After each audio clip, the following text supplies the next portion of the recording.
Today we're gonna talk about something so rare it don't even exist. Well, maybe a couple do.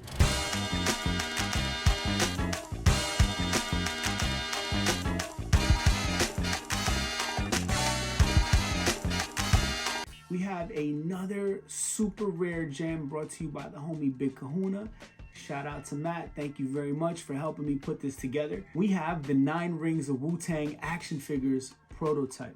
These figures are based on a comic that was originally published in 1999 by authors Aaron Bullock and Brian Haberlin. 9 Rings of Wu-tang is a fantasy fiction comic, and to the best of my knowledge and vision, we have the characters based on Ghost and RZA. Even though, after doing some research, I thought the character was actually Method Man that we had here, but it turns out that it is the RZA. These are prototypes of 2 of the characters that were portrayed in the 9 Rings comics. 9 Rings based on the 9 members of Wu-Tang. I'm pretty sure as Wu-Tang inked a deal with Image Comics, they prepared a toy line to follow success with the massive success of the Spawn line and the massive success of Wu-Tang. Unfortunately, they never made it into production, so now all we have here are unpainted prototypes. Now, if I have this correct, RZA is rocking a hooded cape and has a Wu emblem shield, and he's dressed in his pre-Assassin's Creed type outfit. And according to an article on MTV.com,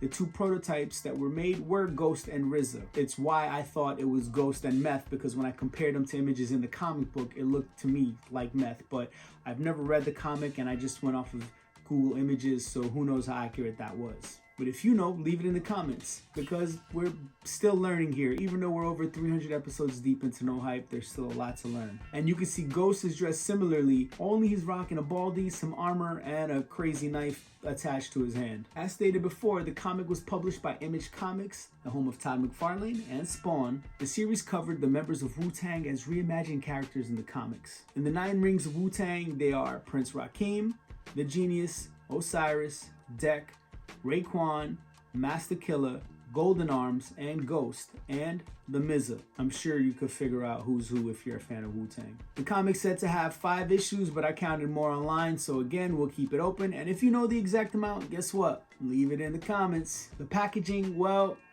they never made it that far, as the life of this series was cut short with a lot of unanswered questions to how things played out in the end. So once again, I feel like this was an early attempt at something way ahead of its time. And once numbers and maybe other things didn't pan out as expected, it was given the axe, or sword in this case. At the time when this came out, there were also talks of an animated series. Again, who knows how far that went and why it didn't happen, and I guess that probably has something to do with money. As far as the value of these things, well, it's really hard to gauge, but since these are one-offs, or maybe there's a couple floating around, I would say they're worth at least $1,000 a pop at the very low end. And if one day someone dusts off the intellectual property on this brand and makes it a comeback, and then it becomes super famous, you're probably looking at a gold mine. Trust me, it's possible, because stranger things have happened. Thanks for watching. Make sure to like, comment, subscribe. Follow me on Instagram. If I missed anything, if you have anything to add to the conversation, or simply want to be like, yo, those things are crazy, leave it in the comments. I'd love to hear from you. Peace.